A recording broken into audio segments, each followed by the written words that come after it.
Welcome back to my content again, once more. So I haven't created any content these past weeks because I was in a, I would say, depressed state, I guess. Salah satu alasannya ialah karena berita-berita tentang tech yang cukup buruk menuju akhir tahun 2024 ini gitu. Jadi banyaklah berita-berita tentang layoff yang terjadi gitu ya. Kemudian desas-desus kalau AI akan menggantikan pekerjaan kita sebagai software engineer itu semakin mendekati kenyataan gitu ya. Yang dari awalnya kita cuma bilang AI nggak akan pernah gantiin kerjaan kita, dan semakin kesini dari sini gitu ya, itu akan semakin opini kita itu terhadap itu tuh semakin mendekati kalau kerjaan kita itu akan digantikan oleh AI sebagai software engineer. Hal tersebut tuh yang ngebuat diriku menjadi semakin depressing ya, intinya kayak gitu. Dan terus bagaimana kita menyikapi tentang hal ini gitu.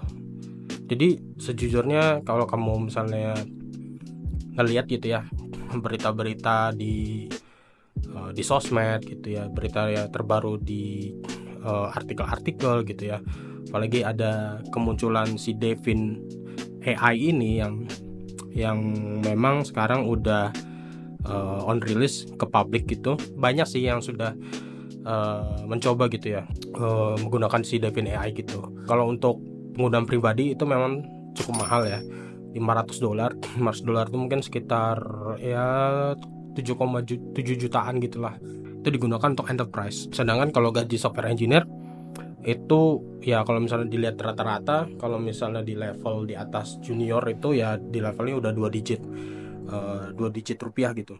Dan itu cuma untuk satu engineer gitu. Kalau gimana kalau misalnya Devin ini mengerangkap banyak engineer gitu, dan dia bisa melakukan banyak hal, banyak roles gitu ya. Dan ini ya menjadi istilahnya ancaman kita yang cukup real gitu. Alasannya kenapa aku jadi kayak malas ya ke konten kayak gini kalau ujung-ujungnya kerjaan kita diambil alih gitu.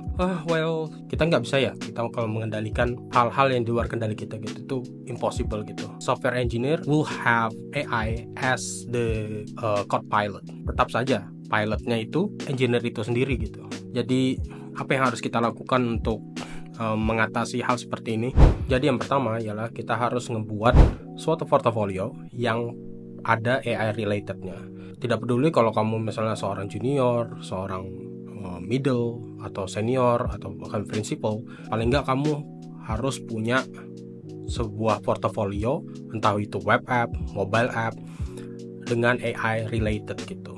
Terserah apa aja, banyak referensinya di internet gitu, di YouTube, di Twitter atau X, di sosmed lain itu sudah banyak portofolio aplikasi yang dengan AI related gitu. Karena ya tidak memungkiri zaman sekarang kebanyakan perusahaan mencari software engineer yang sudah memiliki pengalaman integrasi dengan AI atau LLM gitu. Nah itu kamu buat aja aplikasinya gitu. Yang kedua, kita harus mengubah mindset kita dari seorang software engineer menjadi product engineer. Apa bedanya software engineer dengan product engineer? Software engineer ini hanya menyelesaikan masalah dengan membuat aplikasi saja gitu. Jadi kalau misalnya disuruh menjadi DevOps, belajar infra, belajar apa lagi, jaringan misalnya gitu, atau belajar menjadi AI gitu, dia nggak mau gitu. Dia hanya mau menyelesaikan masalah dengan membuat aplikasi aja gitu. Nah beda dengan product engineer. Product engineer ini pokoknya menggunakan role apapun, teknologi apapun untuk menyelesaikan suatu masalah gitu.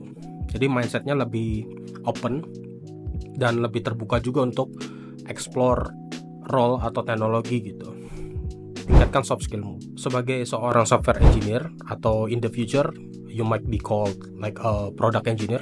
Kamu harus menekankan suatu skill gitu, suatu skill di bagian soft skillnya, nggak cuma technical skill gitu. Soft skill terutama communication skill atau skill komunikasi itu masalah sampai sekarang, itu masalah terbesar seorang software engineer.